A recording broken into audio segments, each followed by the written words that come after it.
amigos e amigas!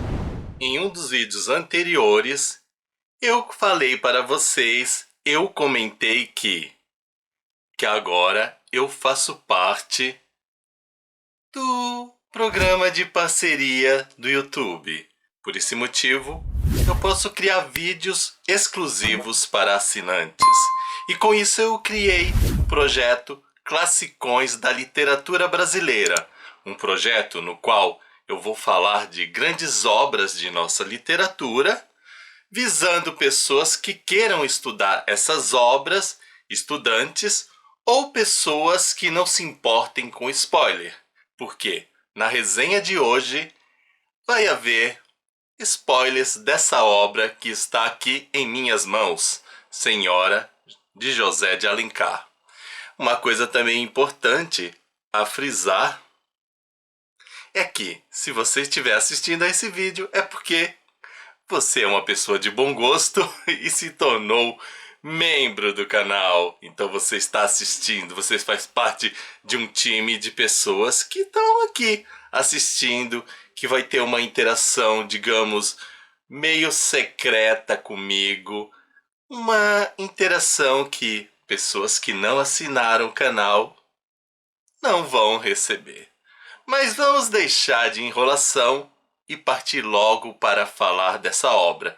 Lembrando que essa resenha, ela não substitui a sua leitura, mas ela é um instrumento de ajuda para que você possa fazer também mais pesquisas ou entender melhor o livro, caso você já tenha feito pesquisas.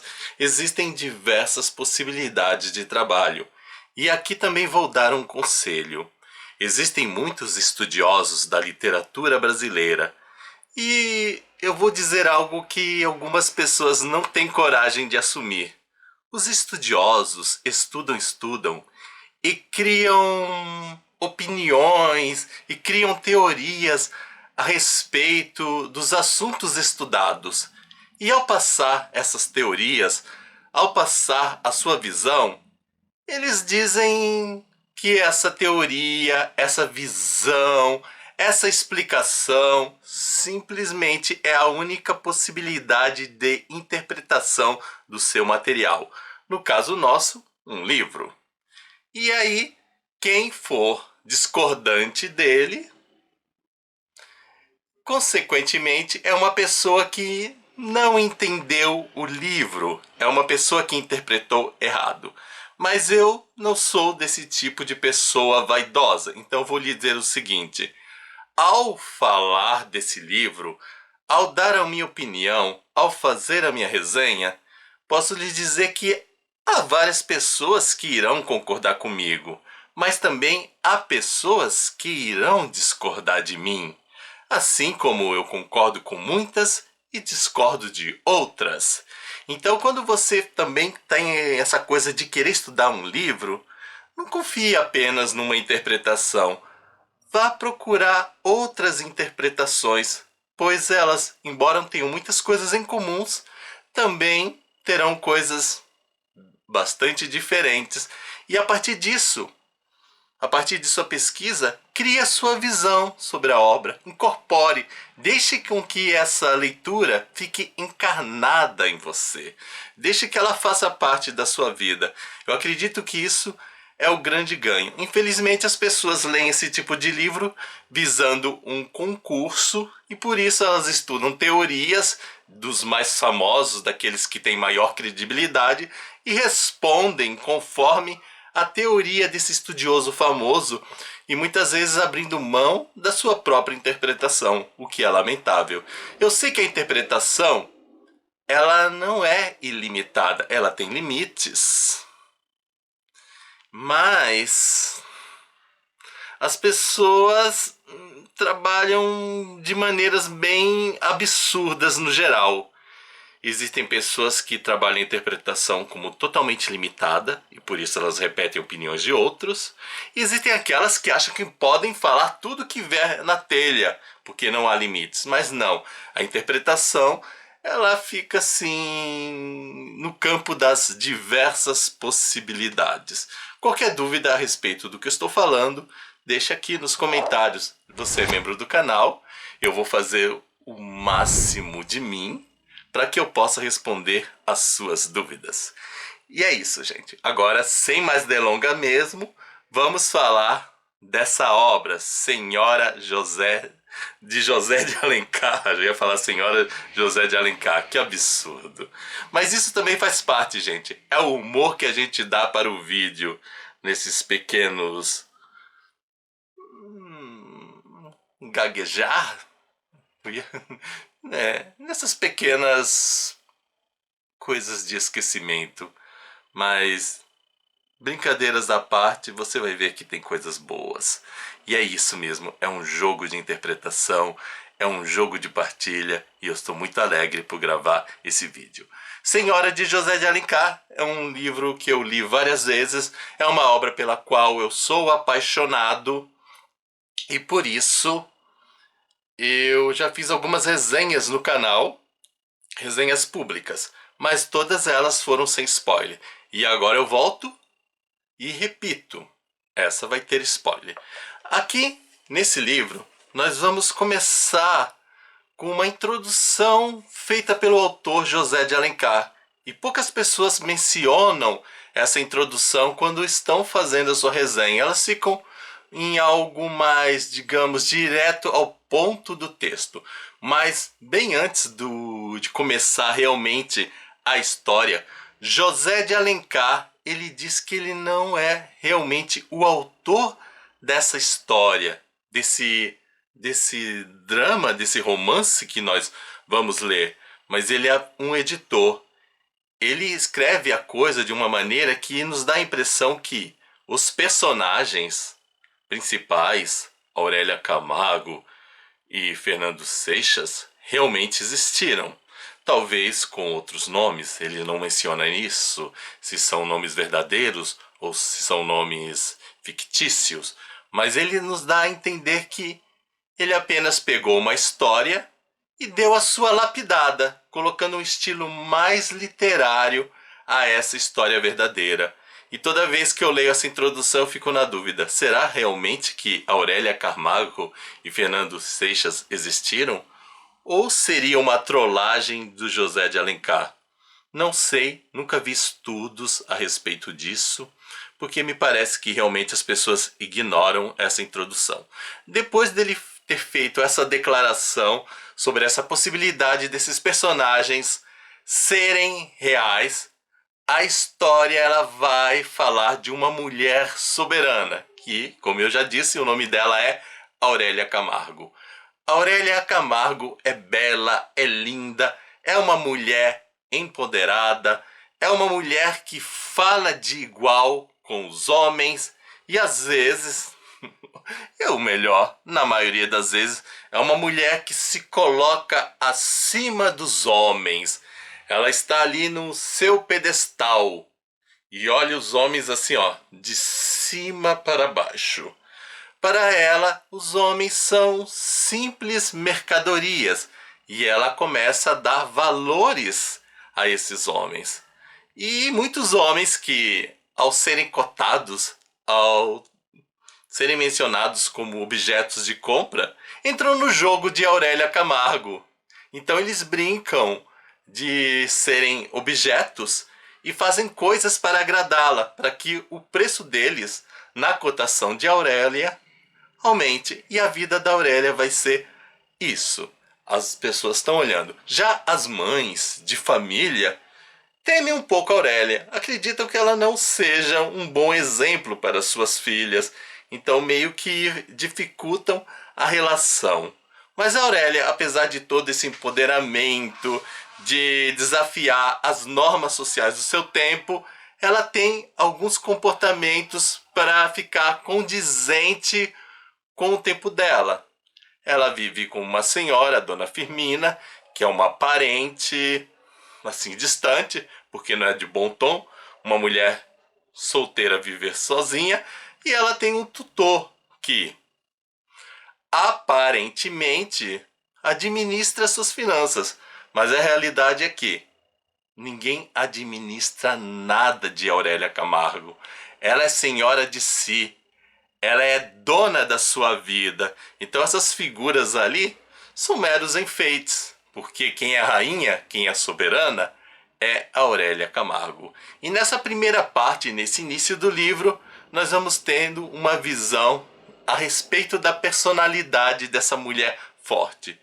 E ao mesmo tempo que a vemos como fortaleza, encontramos também uma Aurélia introspectiva que está querendo decidir a sua vida, que está pensativa, que demonstra certas inseguranças na intimidade, que ela se compara a outras mulheres, que ela pergunta se ela é mais bonita, se ela é mais atraente, com vocabulários, com trejeitos da sua época. O vocabulário aqui do livro Senhora, de José de Alencar, não é algo difícil, como muitas pessoas dizem por aí, mas eu diria que o livro tem uma forma, uma narrativa, um estilo que utiliza palavras e construções de frases que não são muito comuns para o dia de hoje.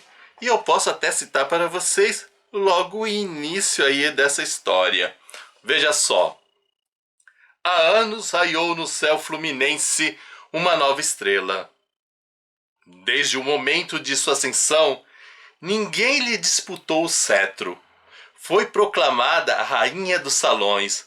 Tornou-se a deusa dos bailes, a musa dos poetas e o ídolo dos noivos em disponibilidade.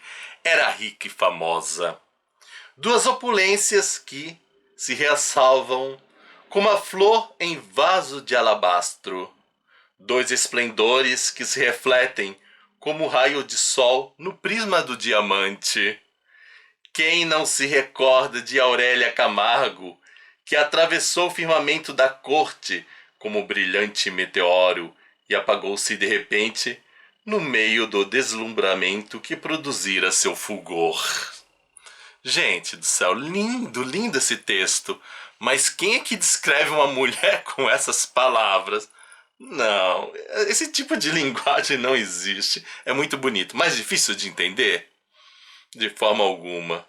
Percebemos isso, que é uma mulher soberana, rainha, uma mulher admirada, uma mulher acima das outras, uma mulher que é rica, então ela detém o poder financeiro. Isso é importante dentro dessa obra.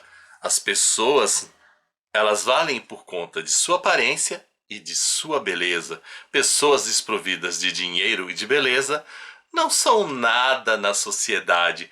E nesse sentido, José de Alencar, logo de início, mostra para aquela sociedade, a sociedade do seu tempo, que eles estão preocupados com as coisas superficiais. Dinheiro, riqueza, aparência, é tudo muito hipócrita, é tudo muito falso. As pessoas ficam aí em joguinhos para serem o que elas não são. E isso vai ficar evidente quando a gente começa a avançar nessa leitura e entra naquilo que eu falei. A Aurélia tem aquela coisa de uma mulher introspectiva, uma mulher que se compara às outras e uma mulher que está decidindo o seu futuro. Digamos que praticamente ela se mostra de um jeito, mas ela é outro ser na sua interioridade. Depois de toda essa apresentação que mostra o quanto a Aurélia ela é fascinante e ao mesmo tempo insegura, nós vamos ter uma volta ao passado dentro da obra. Aí nós vamos encontrar uma Aurélia diferente, uma moça pobre, bonita, angelical, inocente, mas não tão admirada pelo fato de não ter isso. Porém, uma figura apaixonante que despertou a atenção de um certo rapaz, que é o Fernando Seixas. A Aurélia, aquela flor, aquela menina humilde, se envolve amorosamente com Fernando Seixas, que também é um homem bonitão do seu tempo, mas ele está preocupado em manter as aparências. Então meio que ele gasta o dinheiro da mãe, das irmãs, para se fazer aquele rapaz assim, sabe aquela coisa? Sou rico, então não tem onde não tem o que comer direito, mas todo mundo acha que o Fernando Seixas está ali por cima. Um cara aí que tá vivendo, gentil, educado, e ele se apaixona pela doce Aurélia Camargo nesse período de pobreza, mas em meio à sua paixão, ele dá mais valor ao dinheiro e ele acaba se envolvendo com uma mulher, uma moça rica aí da sociedade e abandona Aurélia, a moça que sonhava com o príncipe encantado, que era pura e inocente, fica decepcionada. Mas, para sorte dela, o avô morre. É triste dizer isso, para sorte dela. Morreu o avô, que ela nem conhecia direito, e deixa uma herança enorme para Aurélia Camargo. E é aí que ela se desponta como a rainha dos bailes. Aurélia Camargo é tudo aquilo que nós vimos no início da trama, porque ela recebeu uma herança. E como ela estava amargurada em relação a questões do amor, ela se torna essa figura que fica dando valores financeiros aos homens. E depois disso, Aurélia ela estabelece que vai comprar um homem. Sim, naquela época era meio que comum os homens comprarem as mulheres, os homens serem mais ricos, as mulheres que serem objetos de compra.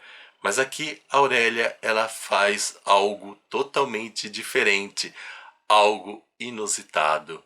Agora ela é rica e poderosa e ela vai comprar um homem. Então ela fala com seu tutor para fazer um contrato com o homem escolhido, que por acaso é quem? Fernando Seixas.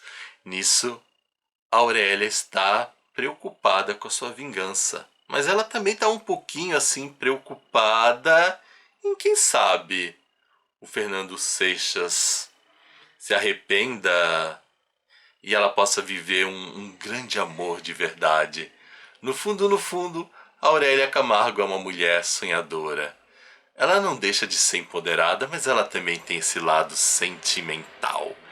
Então Aurélia fala com seu tutor para entrar em contato com Fernando Seixas, faz realmente uma proposta de compra de marido, mas tem um detalhe importante. Fernando Seixas não pode saber quem é a mulher, quem é a noiva. Essa revelação será feita apenas no dia do casamento.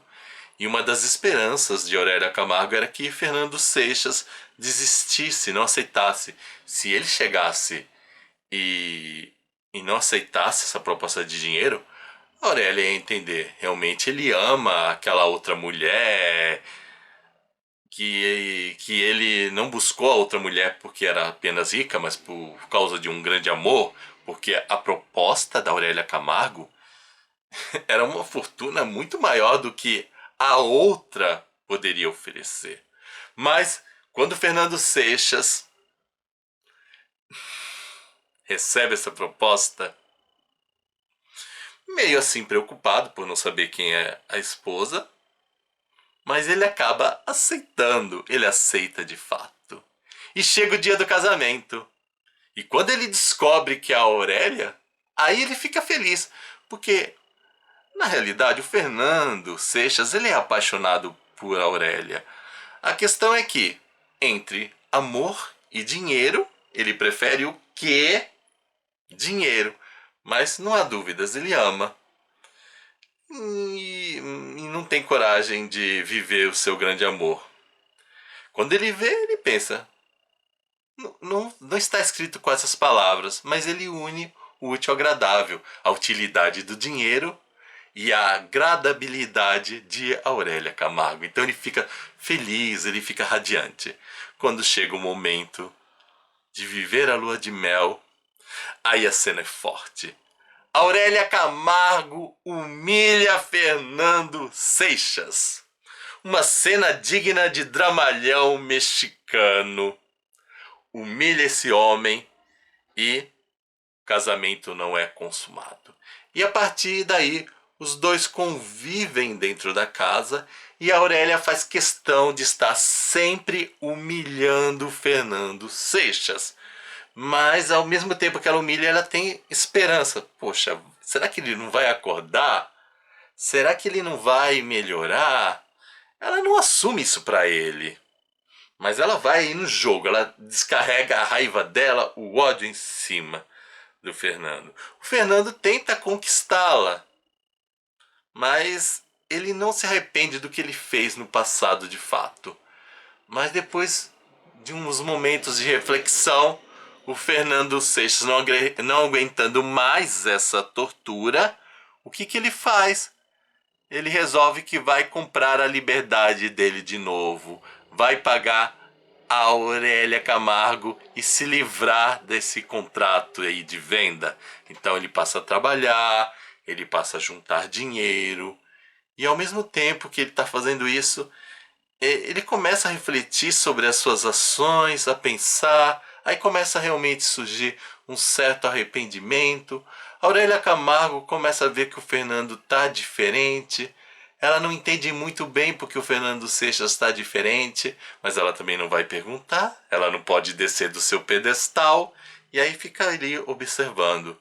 Finalmente, Fernando Seixas consegue o dinheiro total e com juros.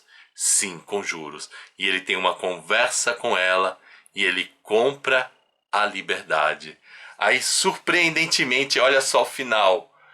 A Aurélia, percebendo que o Fernando se modificou, mas o Fernando não pede para ficar com ela porque ele teme que, devolvendo o dinheiro, ela não vai aceitar ele, que ela só quer o dinheiro de volta.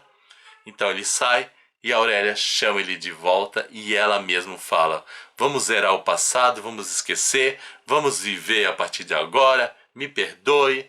E aí os dois lindamente se unem e assim acaba a história. Para mim o final foi bastante surpreendente. Eu não esperava que a Aurélia ia pedir perdão, que ela ia se submeter ao Fernando Seixas. E tem detalhes dessa cena que, apesar de eu mencionar que eu daria spoiler, eu não vou contar pra vocês, eu vou deixar que vocês leiam. Leiam essa cena, gente. É linda, linda, linda, linda, linda. Pra mim essa cena é a mais bonita do livro. A melhor cena José de Alencar entrega no final. Com tudo isso, nós vamos percebendo características do romantismo nessa obra e uma particularidade em Senhora de José de Alencar.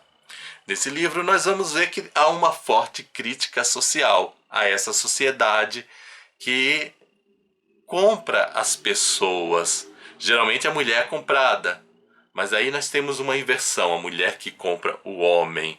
Mas no fim de tudo nós vamos vendo que as pessoas, tanto homens e mulheres, se vendem por ninharia e vendem pequenas partes. Não exatamente como o Fernando Seixas, que se vendeu total, né, corpo e alma, mas as pessoas nos seus relacionamentos. O livro nos leva a refletir que elas vendem, tipo, um sorriso, uma companhia, alguma coisa. Todo mundo se torna objeto nessa sociedade. Temos a mulher idealizada, que o livro muda um pouquinho. Geralmente a mulher é idealizada como o ser angelical puro. Aqui nós temos uma mulher idealizada como soberana. Então, nesse sentido, José de Alencar foi diferente. Existe também a idealização do amor no meio de tantas compras, onde no mundo onde o amor verdadeiro não existe, de repente José de Alencar resgata esse amor no final, o amor idealizado, o amor perfeito. Eles se perdoam, ficam felizes. Isso aí faz parte do romantismo. E é muito bonito ver isso dentro dessa obra. Um dos livros mais completos. Mas apesar também de ter essas características românticas idealizadas, suavizadas, essa coisa de bondade, etc., nós vamos percebendo que Senhora já é um livro que transita para o movimento literário posterior, que é o realismo. E como que isso é feito? Mostrando os seres humanos na sua humanidade, com seu sarcasmo, com essas brigas do Fernando com a Aurélia, ou melhor, da Aurélia com o Fernando, ao fazer a crítica das compras, mostrando que o mundo não é perfeito. Isso são coisas do realismo, porque no romantismo tudo é mais perfeito, tudo é bonito. É claro que há um ar de melancolia, porque a mulher é um ser inalcançável, mas aqui a mulher não é um ser inalcançável por ser um doce anjo, mas é justamente porque a Aurélia é soberana. Então, formas diferentes aí que já começa a transitar. Sei que muitos estudiosos não gostam muito de dizer que o romantismo presente em Senhora de Alencar não é tão forte, que essa obra ele é esse misto.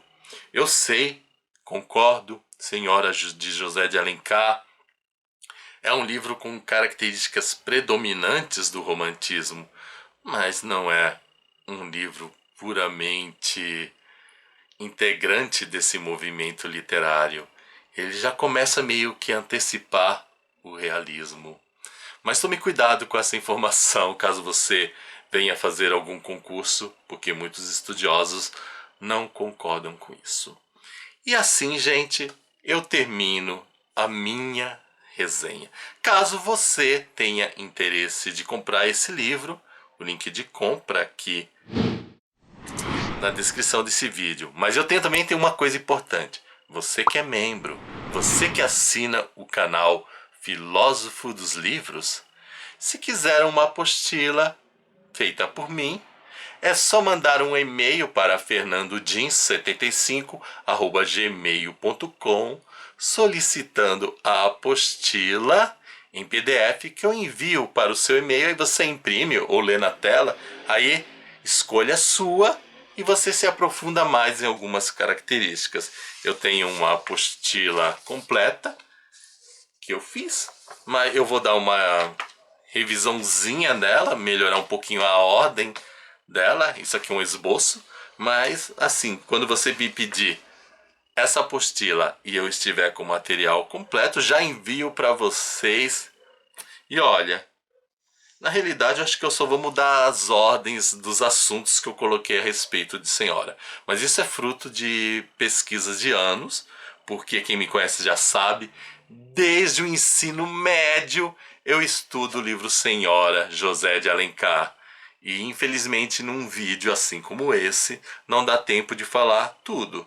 Eu ficaria, sei lá, 4 horas falando desse livro. Aqui a gente pegou as características principais para instigar o desejo de vocês e o aperfeiçoamento.